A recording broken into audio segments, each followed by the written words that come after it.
अगर ये ट्रायंगल के नीचे मार्केट आता है तो ये जो इम्पोर्टेंट लेवल है 23,250 और ऊपर है रजिस्ट्रेशन हमें देखने को मिल रहे हैं दो है 24,650 और 24,850 और 800।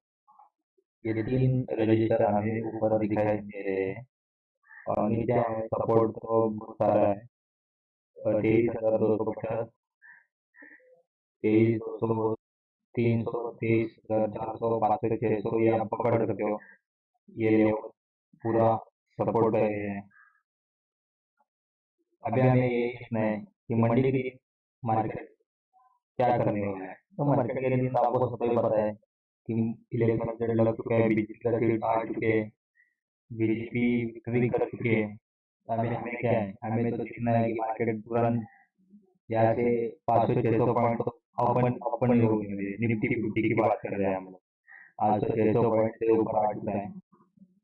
तो मंडे के दिन हमें ये लेवल के आसपास दिखने वाली है। ये हम 50 मिनट हम प्रिडिक्शन करने वाले हैं। ये जो दिखाई दे रहा है ये 24,300 के पास तो क्या अंदर ही हमें दिखने वाली है।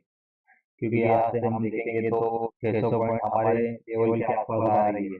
ये 500 और ये 100, 600 पॉइंट के अंदर ही मार्केट दिखाई देने वाली है।